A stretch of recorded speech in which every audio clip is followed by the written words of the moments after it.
Assalamualaikum warahmatullahi wabarakatuh. Alhamdulillahi rabbil alamin. Wassalatu wassalamu ala ashrafil mursalin Nabiyyina wa maulana Muhammadin wa ala alihi wa sahbihi ajma'in. Wa ashhadu an la ilaha illallah wahdahu la syarikalah. Wa ashhadu anna Muhammadan abduhu wa rasuluh sallallahu alaihi wa ala alihi wa sahbihi wa man tabi'ahum bi ihsanin ila yaumiddin. Alhamdulillah, puji syukur kita haturkan kehadirat Allah Subhanahu wa taala. Di kesempatan pagi hari ini kembali kita melanjutkan kajian rutin dengan membaca buku fikih bermadhab, dan kita masih berada pada pembahasan tentang hubungan antara akal dengan agama, agar seseorang tidak menjadikan akalnya sebagaimana layaknya sumber syariat yang dia diikuti tanpa batas, sehingga orang perlu tahu posisi masing-masing agar kemudian bisa mendudukkan sesuai dengan porsinya. Baik, pada pertemuan yang pertama kita telah memberikan sedikit ilustrasi berkaitan dengan posisi akal. Berikutnya kita akan membahas bahwa akal sehat sejalan dengan wahyu. Akal yang sehat sejalan dengan wahyu. Baik, bagi Anda yang memiliki bukunya, silahkan dibuka di halaman 279. Akal sehat sejalan dengan wahyu. Demikian pula dalam masalah agama, di mana sumber utamanya adalah wahyu. Dengan keyakinan dan amalan, orang beriman akan mengikuti informasi seperti yang disebutkan dalam wahyu. Allah Subhanahu wa taala berfirman, "Ittabi'u ma unzila ilaikum min rabbikum wa la tattabi'u min dunihi awliya." Ikutilah apa yang diturunkan kepadamu dari Rabbmu, dan jangan kamu mengikuti tokoh-tokoh selainnya. Akan tetapi sangat disayangkan bahwa realita di lapangan tidak selamanya ideal. Masyarakat mengambil sumber agama tidak hanya dari wahyu, tetapi banyak di antara mereka yang mengikuti mitos atau tahayul. Ada juga yang mengambil sumber agamanya berdasarkan kitab-kitab agama buatan manusia seperti Hindu, Buddha, dan sebagainya. Disinilah sumber utama munculnya perbedaan di tengah umat manusia. Mereka lebih bersandar kepada logika. Baik, coba kita bacakan dulu di sini. Diriwayatkan oleh Abu Ubaid dari Ibrahim At-Taimi bahwa suatu ketika Umar pernah menyendiri, lalu beliau bicara dengan dirinya, mengapa umat ini selalu berbeda pendapat, padahal nabinya sama dan kiblatnya juga sama. Lalu beliau menyampaikan keresahan ini kepada Ibnu Abbas radhiyallahu anhuma. Mengapa umat ini selalu berbeda pendapat, padahal nabinya sama, kiblatnya sama? Maka Ibnu Abbas radhiyallahu anhuma menjawab, "Ya Amirul Mukminin, inna unzila alaina al-Qur'anu faqara'na." Wahai Amirul Mukminin, sesungguhnya Al-Qur'an diturunkan kepada kita, lalu kita membacanya. Wa alimna fima nuzil, dan kita mengetahui isi dari yang diturunkan.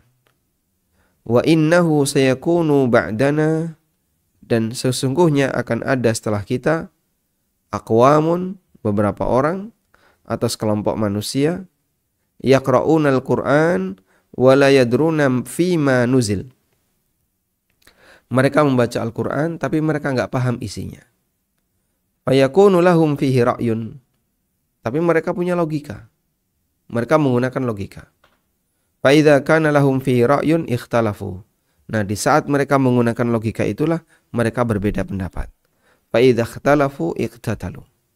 Kalau mereka sudah berbeda pendapat, iqtatalu, maka mereka akan saling membunuh. Mereka saling memerangi. Nah, sehingga di sini kata Ibnu Abbas, salah satu di antara penyebab kenapa orang itu beda pendapat adalah karena mereka tidak mengambil sumber itu dari wahyu, tapi mereka menjadikan sumbernya adalah logika.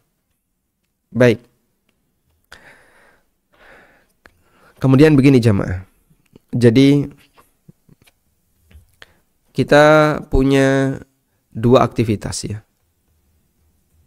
Aktivitas manusia. Aktivitas manusia. Aktivitas manusia ada yang bentuknya adalah aktivitas agama.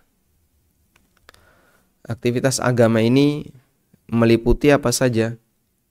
Aktivitas agama ada scroll sini. Aktivitas agama ini meliputi ibadah, akidah, saya urutkan ya. Meliputi akidah, masalah akidah, agama, kemudian ibadah, dan hukum, aturan. Tiga ini yang utama. Kemudian ada aktivitas dunia. Aktivitas dunia ini meliputi muamalah, interaksi antara manusia dengan manusia yang lain, dan turunannya. Baik. Kira-kira di posisi mana sebenarnya manusia itu bisa melakukan tanpa bimbingan? Agama ataukah dunia? Kemudian Allah Subhanahu wa taala turunkan bimbingan. Allah memberikan syariat. Yang syariat ini sebagai bimbingan. Kira-kira di posisi mana dari dua aktivitas ini di mana manusia bisa melakukannya tanpa bimbingan? Aktivitas agama ataukah aktivitas dunia? Jawabannya, aktivitas dunia. Manusia bisa melakukan aktivitas dunia untuk mendapatkan keuntungan besar dalam bermuamalah, meskipun dia tidak memiliki bimbingan dari wahyu. Terbukti kita bisa lihat ya, orang kafir sekalipun dia bisa bermuamalah. Orang kafir dia bisa melakukan aktivitas yang itu berkaitan dengan masalah dunia, meskipun dia tidak punya wahyu, meskipun dia tidak belajar Al-Quran maupun hadis. Karena yang dimaksud aktivitas dunia ini meliputi misalnya peradaban, teknologi, dan seterusnya. Dan kita tahu non-muslim bisa memiliki ini, non-muslim bisa memiliki peradaban dan teknologi, meskipun dia tidak dibimbing oleh wahyu. Tapi kalau agama, orang tidak dibimbing oleh wahyu, dia akan meraba dalam masalah akidah, ibadah, dan hukum. Dan itu tidak mungkin. Jadi begini. Sumber akidah atau sumber agama. Apabila sumber agama itu berdasarkan logika,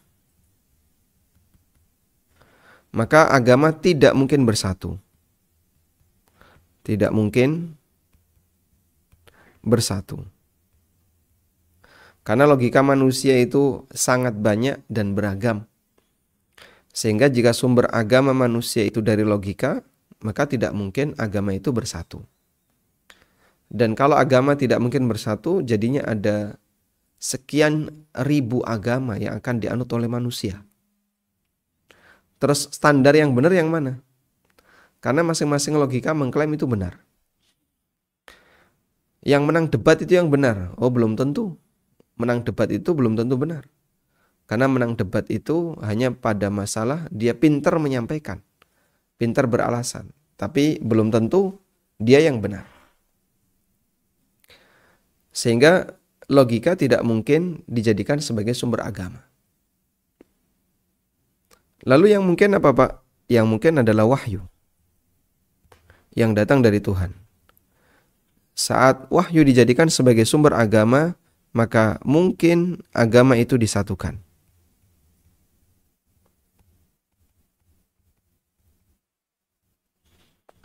Dan dalam kehidupan sejarah beragama, tidak mungkin agama itu dibiarkan berbeda. Yang saya maksud, tidak mungkin Allah Subhanahu wa Ta'ala membiarkan manusia memiliki agama yang berbeda-beda, lalu diizinkan semuanya untuk mengikutinya. Karena yang namanya agama dari Allah itu pasti hanya satu. Agama dari Allah hanya satu, sehingga manusia ketika beragama harus satu. Dan untuk bisa satu, sumbernya harus satu. Kalau sumbernya harus satu, maka tidak mungkin bersumber dari logika. Insya Allah bisa dipahami ya. Baik. Kemudian fungsi logika di sini bagaimana? Fungsi logika di sini adalah untuk menilai apakah sumber agama yang lain itu bisa diterima atau tidak.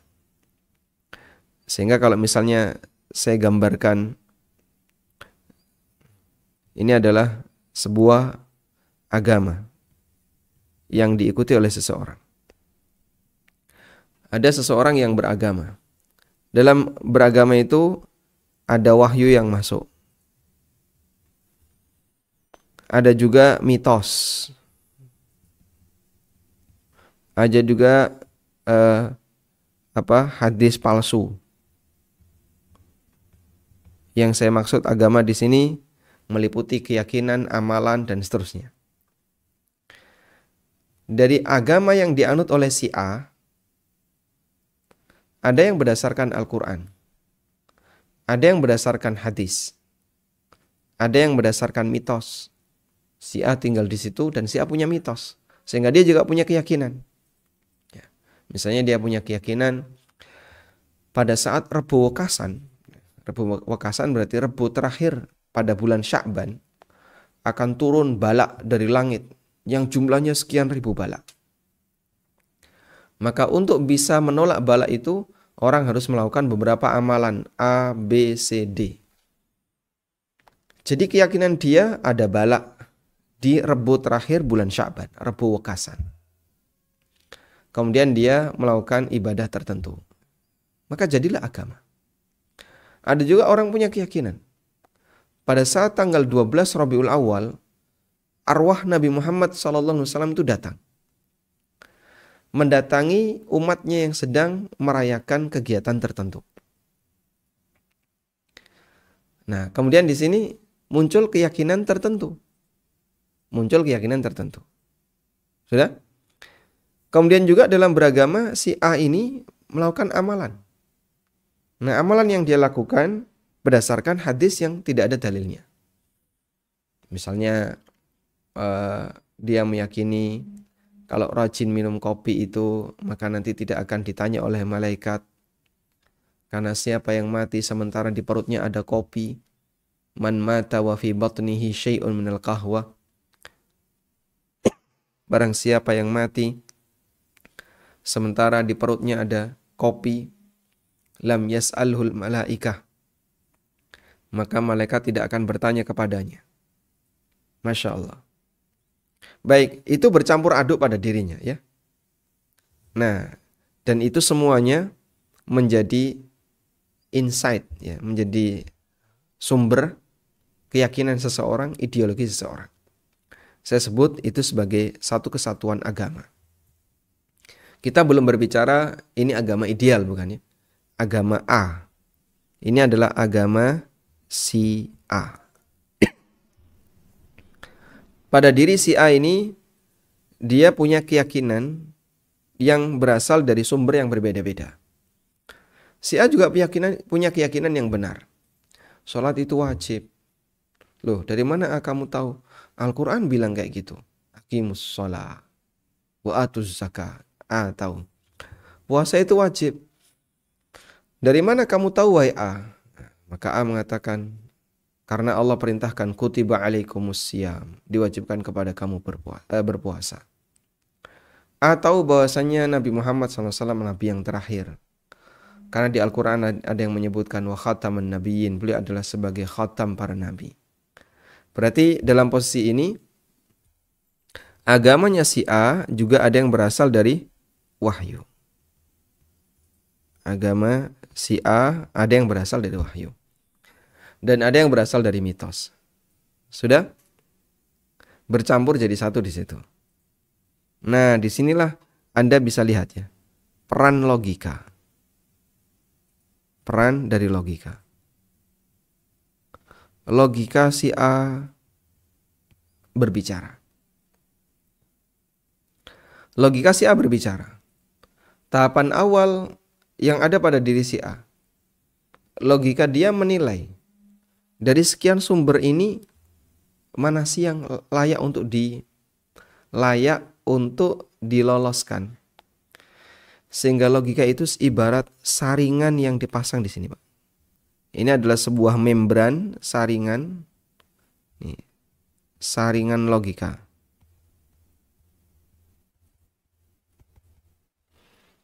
Sebuah membran yang dipasang untuk kemudian menentukan apakah sumber-sumber tadi bisa diterima atau tidak.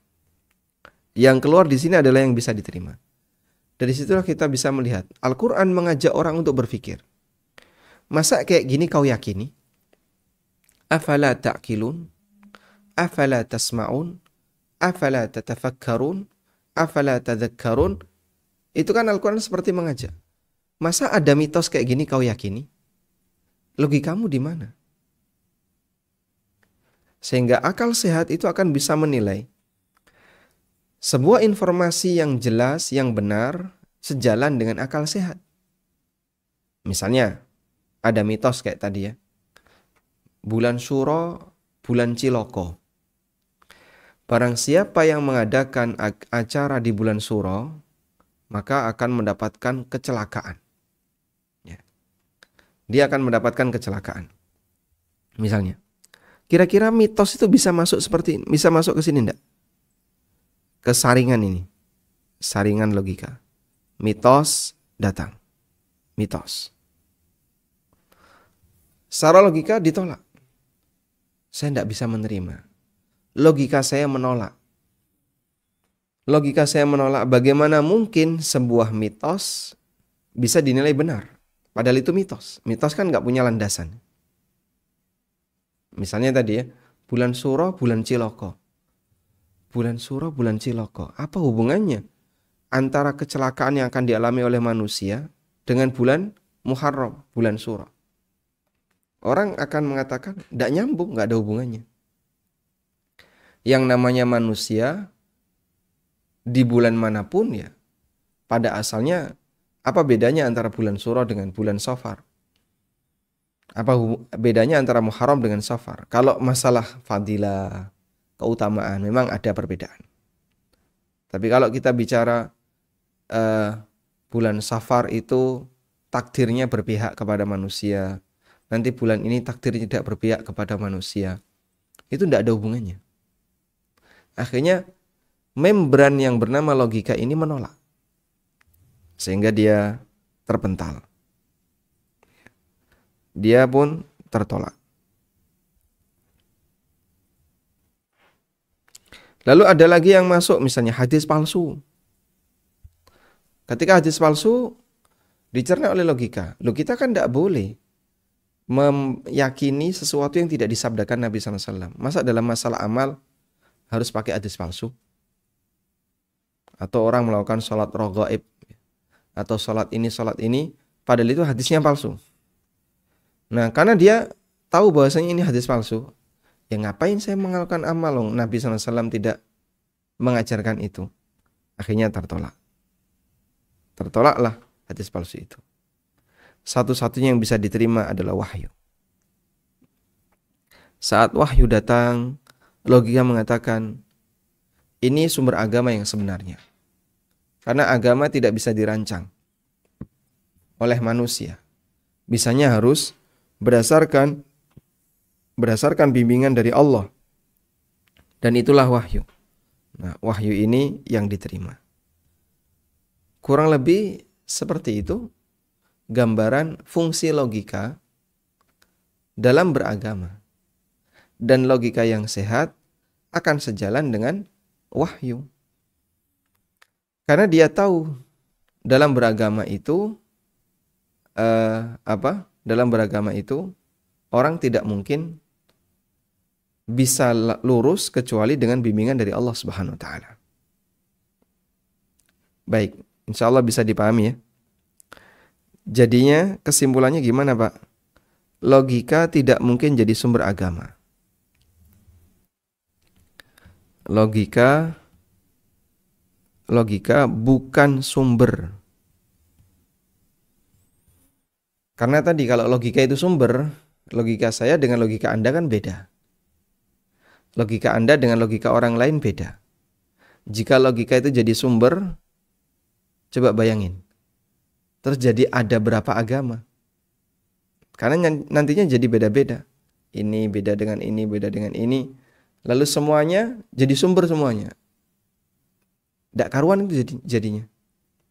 Sehingga logika bukan sumber. Tapi logika bisa menilai. Bisa menilai sumber. Nah, sumber manusia dalam beragama itu karena beragam yang tadi kita gambarkan. Ada yang wahyu, ada mitos, ada hadis palsu. Orang yang menggunakan akal sehatnya, dia akan bisa memposisikan di posisi mana yang akan lolos dari membran logika itu. Apabila dia menggunakan wahyu akalnya dengan maksimal dan itu adalah akal yang sehat, maka dia akan bisa meloloskan wahyu itulah yang benar. Sementara sumber yang lain ya jelas tidak bisa diterima. Sekarang coba kita lihat misalnya dalam Al-Quran ya. Kalimat afala ta'qilun.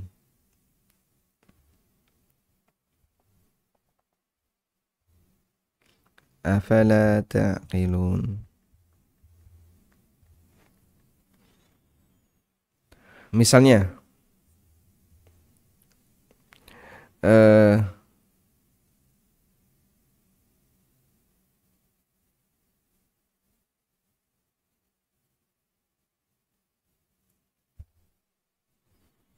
wa huwa alladhi yuhyi wa yumit walau ikhtilaful laili wan nahar afala ta'qilun. Misalnya Allah Subhanahu wa taala menunjukkan kuasanya kepada para hambanya. Allah berfirman di surat Al-Mu'minun ayat 79. Wa huwa alladhi dzara'akum fil ardi wa ilaihi tuhsyarun. Dialah zat yang menjadikan kalian berketurunan di muka bumi dan hanya kepadanya kalian akan dibangkitkan. Wa huwa alladhi yuhyi wa yumit walau ikhtilaful laili wan nahar. Dan dialah yang menghidupkan, yang mematikan. Dia yang mengatur, memiliki silih bergantinya, perbedaannya siang dan malam. Afalah ta'qilun? Kenapa kau tidak gunakan akalmu untuk menerima bahwa Allah satu-satunya Tuhan yang berhak disembah? Untuk menerima bahwa Allah satu-satunya Tuhan yang berhak disembah. Jadi kenapa kau menyembah yang lain? Padahal yang lain itu tidak bisa seperti ini. Baik.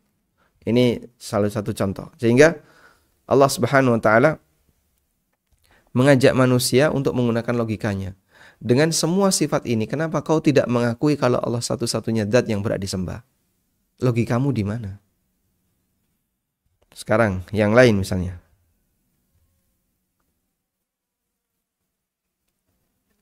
Di surat Al-An'am, Allah Subhanahu wa taala berfirman mengenai nabinya sallallahu alaihi wasallam. Qul, katakanlah ya Muhammad, la aqulu lakum indi khazainullah. Aku tidak memiliki perbendaharaan yang Allah miliki. Wala a'lamul ghaiba, dan aku tidak mengetahui hal yang gaib. Wala aqulu lakum inni malak, dan aku tidak pernah mengatakan kalau aku adalah malaikat. Inilah aku, manusia biasa dengan sifat-sifat seperti ini. Namun in attabi'u illa ma yuha ilai. Aku hanya mengikuti apa yang diwahyukan kepadaku. Sudah? Samakah orang yang berilmu dengan dapat wahyu dan orang yang tidak dapat wahyu? Musyrikin Quraisy itu dapat wahyu atau tidak? Ada Abu Jahal, ada Abu Lahab, ada Umayyah bin Khalaf, ada Al-Walid bin Mughirah, ada orang-orang musyrikin yang lain. Mereka dapat wahyu atau tidak? Tidak. Tapi kenapa kami harus mengikuti kamu, wahai Muhammad? Karena beliau dapat wahyu. Hal yastawil a'ma wal basir? Apakah sama antara orang yang dapat wahyu dan orang yang tidak dapat wahyu? Apakah sama orang yang buta dan orang yang bisa melihat? Jawabannya, jelas tidak sama. Afala tatafakkarun? Apa kamu nggak mikir? Lalu kenapa kamu masih membela orang-orang musyrikin Quraisy itu? Membela orang-orang yang menyimpang itu padahal dia nggak dapat wahyu. Afala tatafakkarun? Apa kamu nggak mikir? Ini kita bicara tokoh ya. Jadi kalau misalnya saya tidak bisa mencerna, bisa saya adalah mengikuti tokoh. Baik, ini ada tokoh di atas hidayah. Dia menyampaikan kajiannya berdasarkan Al-Quran, hadis Nabi SAW disampaikan. Penjelasan dari keterangan para ulama. Yang satunya tokoh ketika menyampaikan kajian isinya cuma guyon. Ya. Kalau nggak guyon, main musik. Dan yang disampaikan dagangannya adalah celaan. Misalnya menyudutkan apa, mencela apa. Pada posisi mana Anda akan menjadikan itu sebagai tokoh? Siapa yang akan Anda ikuti? Afala tatafakkarun? Tidakkah Anda berpikir? Misalnya ada Ustadz Fulan, Masya Allah. Beliau ini ketika ngisi kajian, semuanya bersumber qala Allah wa qala Rasul. Ini adalah firman Allah, ini sabda Rasul. Dan ini kemudian penjelasan yang disampaikan oleh para ulama. Itulah isi agama. Wahyu yang dia sampaikan. Sementara yang satu ini dalam forum kajian isinya hanya menyudutkan. Yang sana suka menyalahkan orang lain, suka mengkafirkan, suka membid'ahkan. Padahal tuduhan itu hanya tuduhan. Lalu masyarakat dihadapkan pada dua pilihan. Anda mau ikut yang mana? Anda mau ikut yang mana? Oh, ini lebih toleran. Lebih toleran kenapa? Tidak suka menyalahkan. Karena isi kajiannya hanya guyonan. Ya monggo kalau mau ikut itu. Cuman dalam beragama kita harus punya wahyu. Yang satu menyampaikan wahyu. Dan kalau ada kesalahan di masyarakat diluruskan. Ini tidak boleh. Riba harus ditinggalkan. Praktek muamalah seperti ini dilarang. Praktek seperti ini tidak boleh, nggak disyariatkan. Disebutlah orang yang tidak toleran. Dan memang dari dulu, bahkan sampai pun Nabi kita Muhammad SAW disebut sebagai orang yang memisahkan keluarga. Mereka dimusuhi dengan tuduhan telah memisahkan keluarga, memberikan sihir sampai istri cerai dari suaminya, anak pisah dari orang tuanya, dan seterusnya. Cuman logika manusia mencerna. Saya beragama bukan untuk melestarikan kesalahan, tapi bagaimana meluruskan sebuah kesalahan. Di saat itulah orang butuh untuk memahami bahwa kebenaran ada pada pihak wahyu. Masya Allah. Apalah tatafakkarun? Tidakkah Anda menggunakan akal Anda untuk berpikir? Kurang lebih seperti itu. Dan masih banyak lagi dalam Al-Quran. Orang di mana diajak oleh Allah Subhanahu wa taala menggunakan logikanya. Afala tadzakkarun?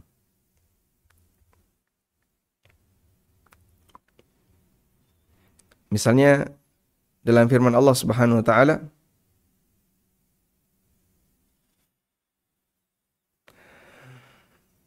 "Mathalul fariqaini kal a'ma wal asammi wal basiri was sami hal yastawiyani mathala afala tadzakkarun?"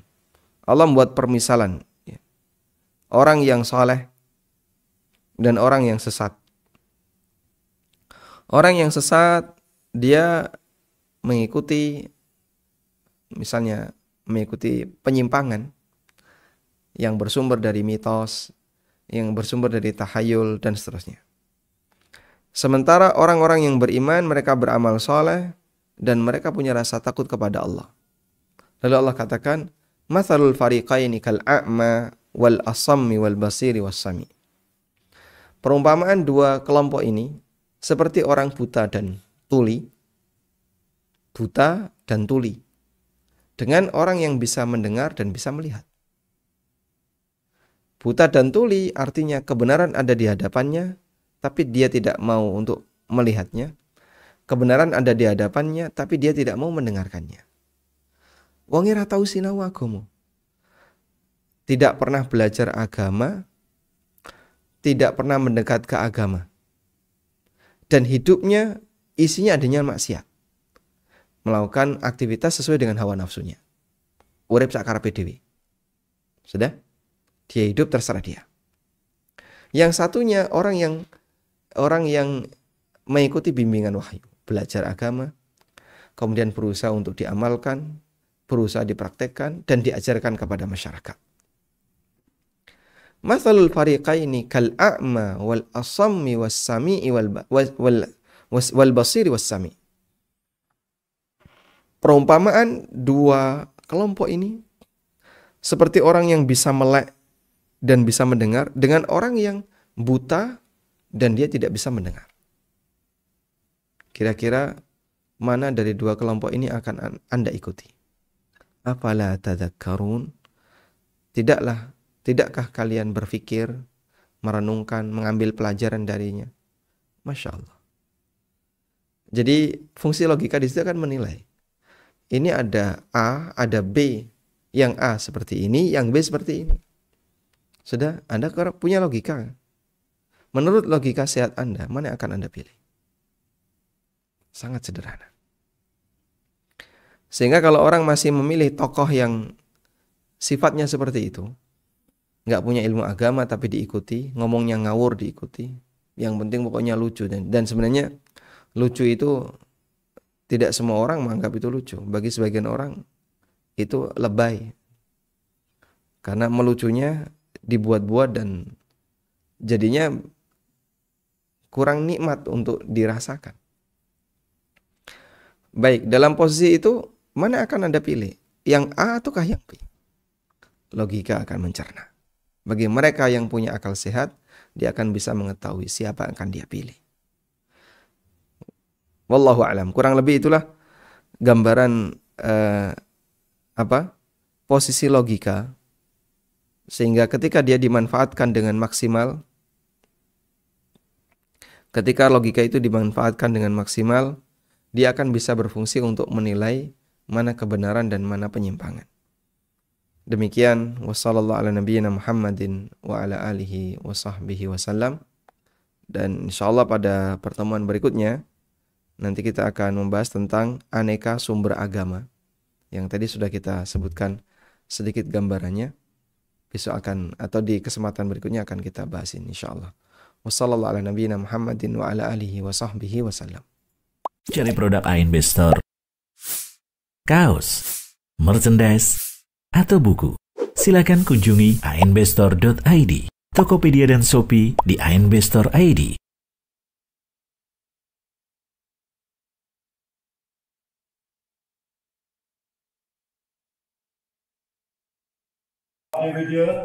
Dengan semakin berkembangnya dakwah yang disampaikan melalui ANB Channel yang diisi oleh Ustadz Aminur Bait, Ustadz Wira Mandiri, Ustadz Ristian Rangil, Ustadz Amir As-Soronji, Ustadz Musa Jundana, Ustadz Muhammad Abu Rifai, dan para asatidzah Jogja lainnya, serta untuk meningkatkan pelayanan kepada kaum muslimin melalui Yayasan Amal Abadi Indonesia yang mengelola lembaga Indonesia Bersih Riba, tim perawat jenazah Al-Baki, konsultasi zakat dan waris. Insya Allah akan dibangun kantor dan studio ANB Channel yang representatif serta kantor Yayasan Amal Abadi Indonesia. Mari dukung dengan menginfakkan sebagian harta kita melalui Bank Syariah Indonesia atas nama Yayasan Amal Abadi Indonesia dengan nomor rekening 7441998877. Jazakumullah khairan wa barakallahu fikum.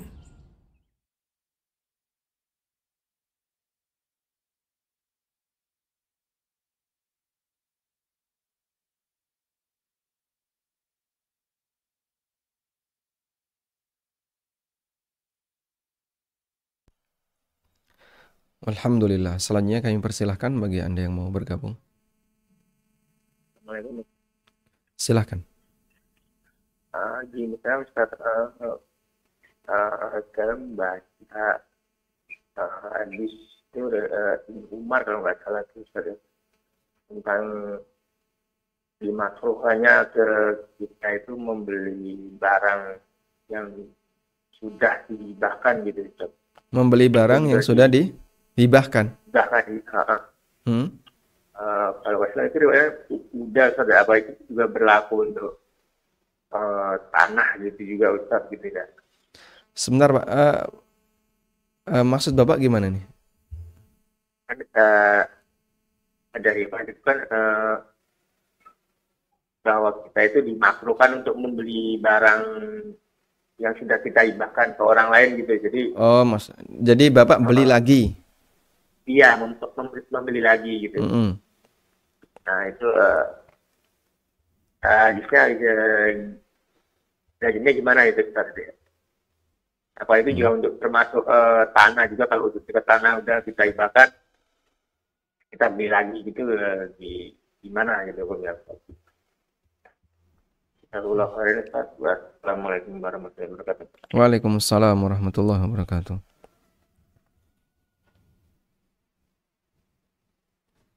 Tayyib.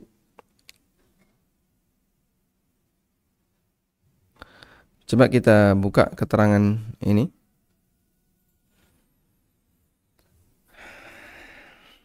Saya bukakan ini.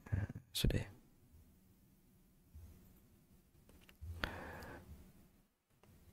Ada pembahasan tentang syira'ul wahib hibatahu minal mauhubi lahu. Orang yang memberikan hibah membeli kembali hibahnya yang sudah dia berikan. Yahrumu 'alal wahib syira'u ma wahabahu mimman wahabahu lahu. Haram bagi pemberi hibah untuk membeli kembali objek yang telah dia hibahkan dari orang yang menerima hibah tersebut. Ya? Dan ini merupakan dohir dari pendapat Hambali. Kemudian pendapat Al-Qurtubi, pendapat yang dipilih oleh Syekh bin Baz, Ibnu Utsaimin, dan yang lainnya. Di antara dalilnya adalah dari Zaid bin Aslam, dari ayahnya.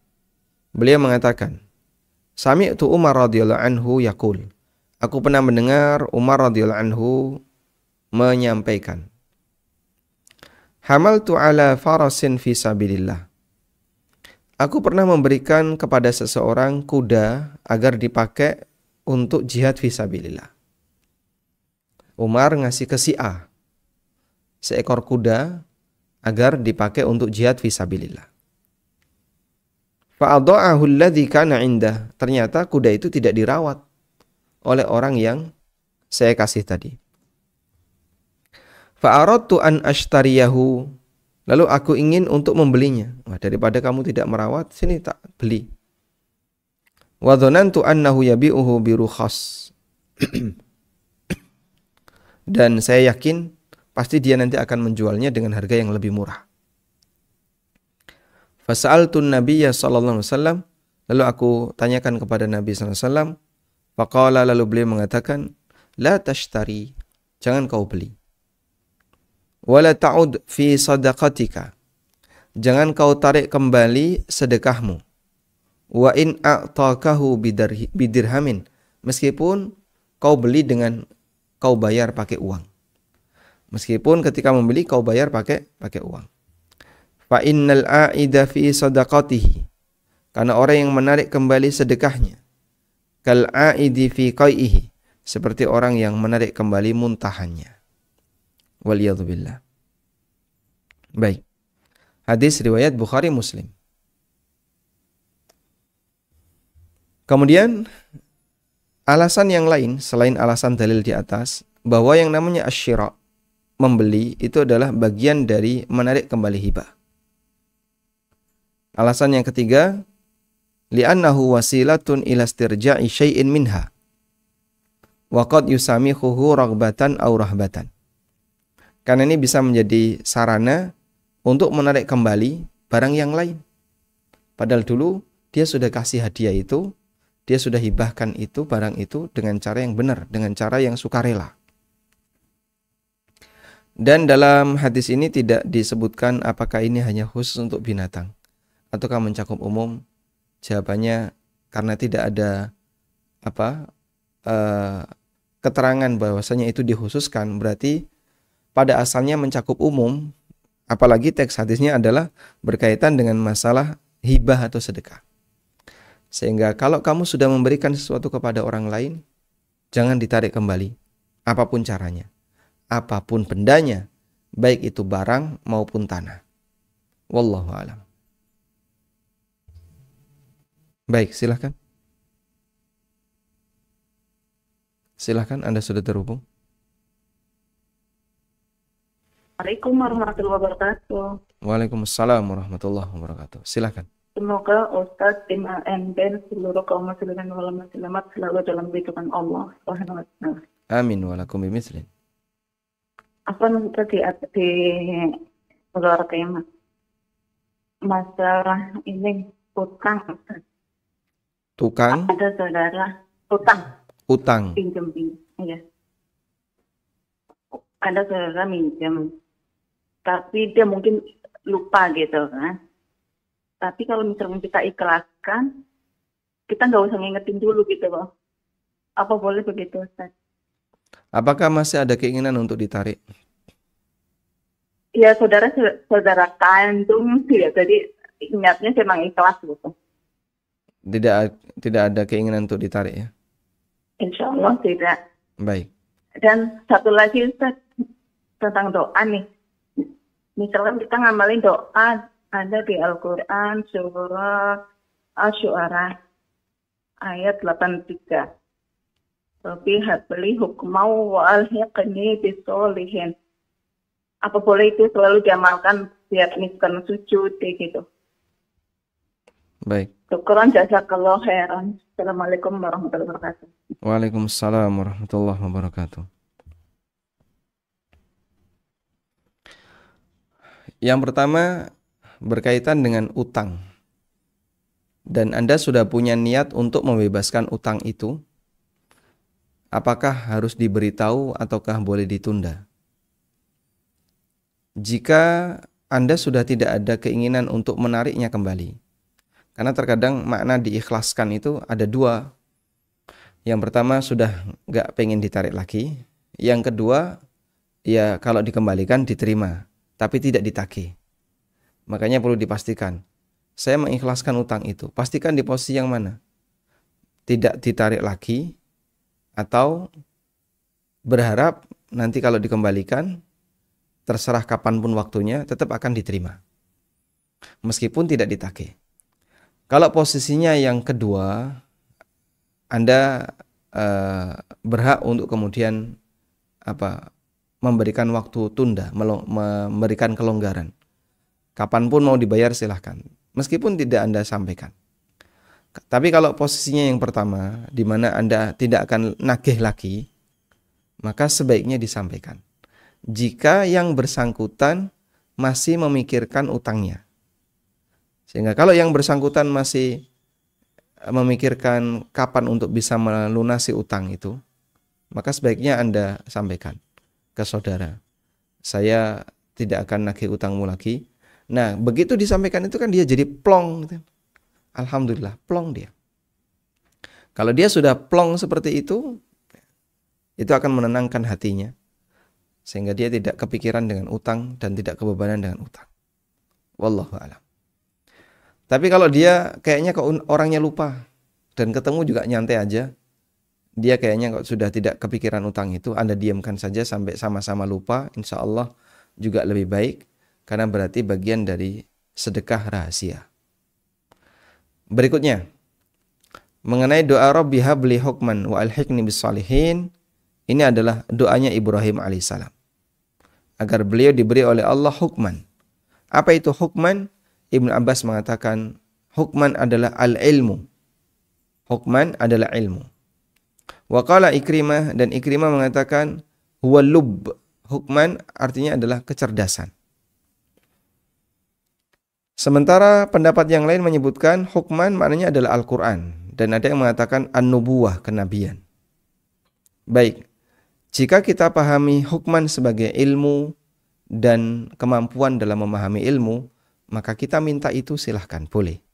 Tapi kalau dimaknai hukman di situ artinya adalah kenabian, nah ini tidak boleh. Karena tidak boleh manusia biasa minta jadi nabi. Walhiqni bis salihin, dan kumpulkan aku bersama orang-orang yang saleh. Maknanya adalah ij'alni ma'as salihin fid dunya wal akhirah. Jadikanlah aku bersama orang saleh di dunia dan di akhirat. Dan seperti ini boleh dilakukan, sehingga kaum muslimin ingin agar punya teman-teman yang baik, komunitas yang baik. Maka kita berdoa kepada Allah, wa alhiqni bis salihin. Kumpulkan aku ya Allah bersama orang-orang yang saleh.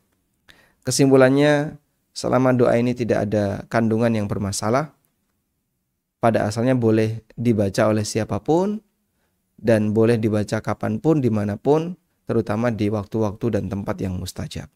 Wallahu a'lam. Baik, silakan. Assalamualaikum.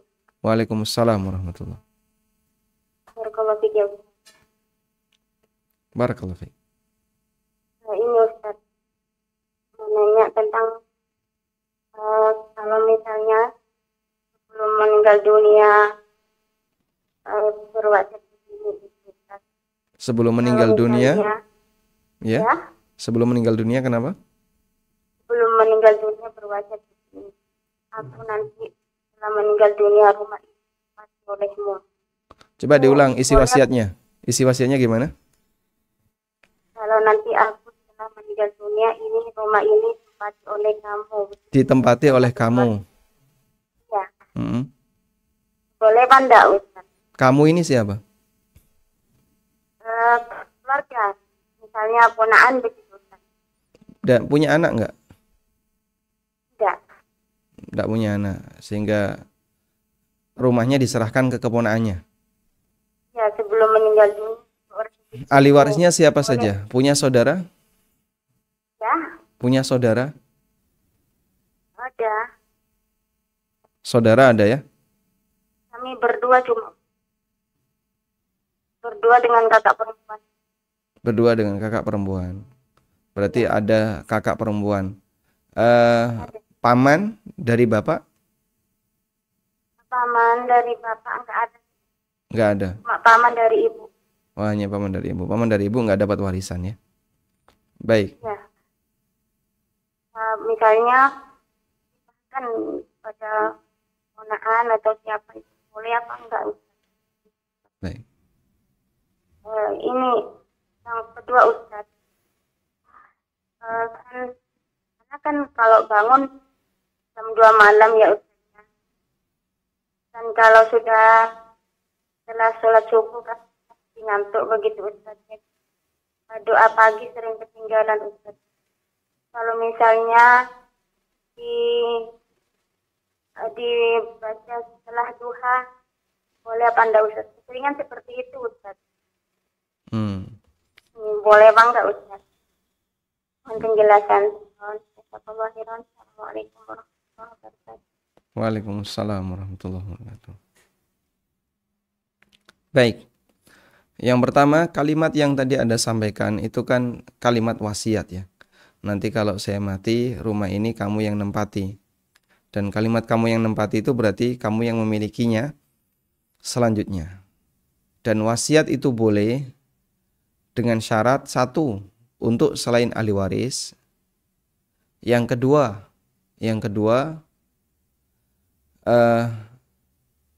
tidak boleh melebihi dari sepertiga. Kalau melebihi dari sepertiga, maka kembali kepada kerelaan ahli waris. Sudah? Dan tadi dari rincian data yang Anda sampaikan, keluarga yang Anda miliki hanyalah kakak perempuan. Maka dalam posisi ini, andaikan salah satu meninggal duluan, Anda atau kakak perempuan Anda, maka saudaranya yang menjadi ahli warisnya. Baik. Oleh karena itu dalam posisi ini, jika Anda meninggal, nanti kakak perempuan akan mendapatkan jatah warisan senilai setengah. Dan karena tidak ada yang lain, maka sisanya juga dikasihkan ke kakak perempuan. Sehingga beliau mendapatkan setengah sebagai fardon dan setengah sebagai raddan. Setengahnya sebagai jatah utama, setengahnya sebagai rudud, sebagai tambahan karena dikembalikan. Keponakan tidak punya. Karena Anda sudah ngasih tadi, Anda wasiat seperti tadi, maka maksimal sepertiga. Nanti keponakan punya sepertiga. Sehingga 2/3 kakak Anda, kemudian yang sepertiga adalah keponakan. Wallahu alam, itu yang saya pahami. Tapi kalau sampai misalnya Anda meninggal dunia dan sudah tidak ada kakak sudah tidak ada, tinggal Anda sendirian, lalu Anda meninggal, kemudian bagaimana status warisan ini? Tadi ada paman dari bapak, dari ibu, lalu ada keponakan dari saudara perempuan. Berarti semuanya dzawil arham. Nah, dzawil arham ini bisa dapat warisan kalau tidak ada ahli waris yang dekat. Maka nanti warisan itu kembali ke dzawil arham.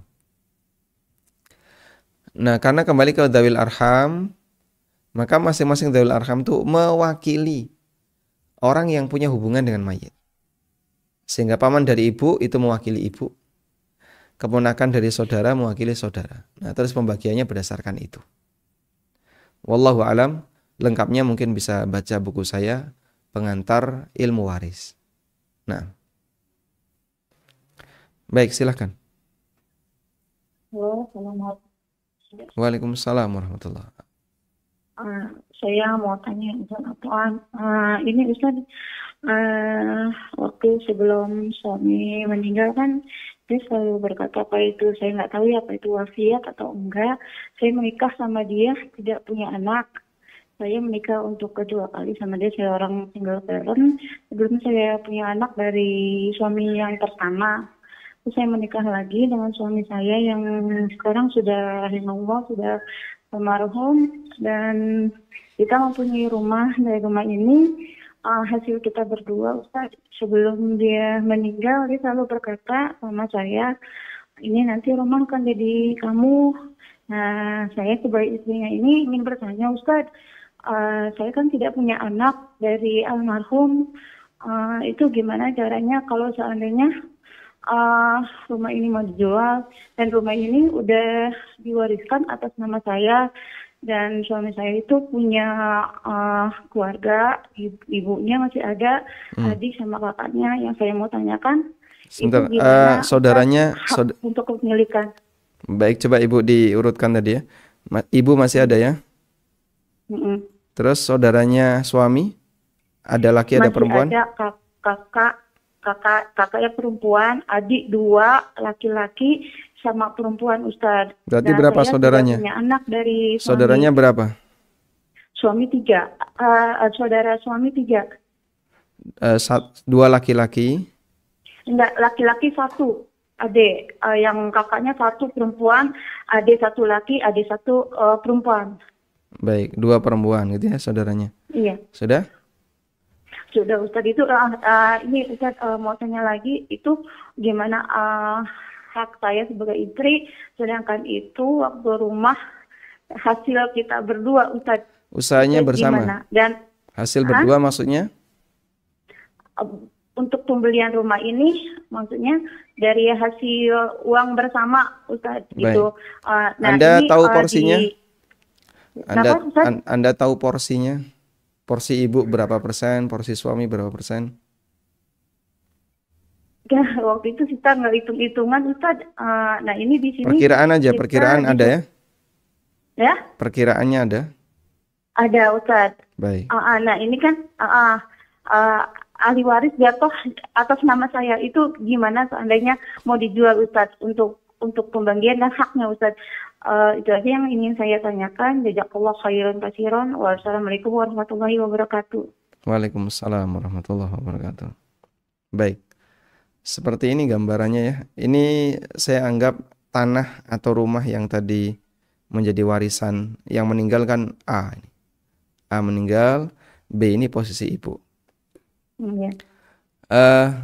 Kalau ibu bisa mengetahui porsi, misalnya ya, kemarin suami ibu dalam memberi rumah ini porsinya 60%. Ibu 40%. Misalnya ya. Iya. Iya. Maka yang dibagi waris itu yang 60% ini. 60% ini yang dibagi waris. Sedangkan yang 40% tidak dibagi waris, itu milik ibu murni.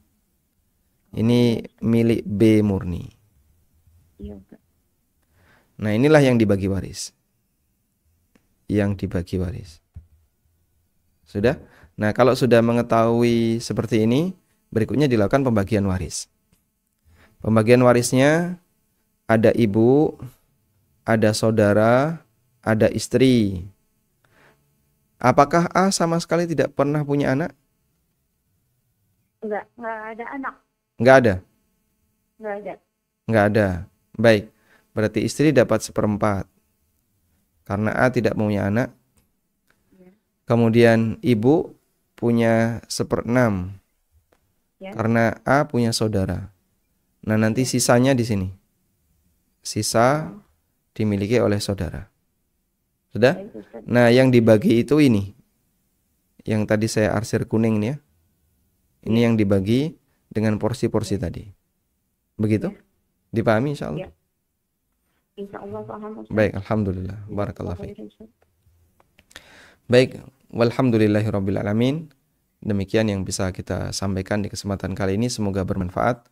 Wassallallahu ala nabiyyina Muhammadin wa ala alihi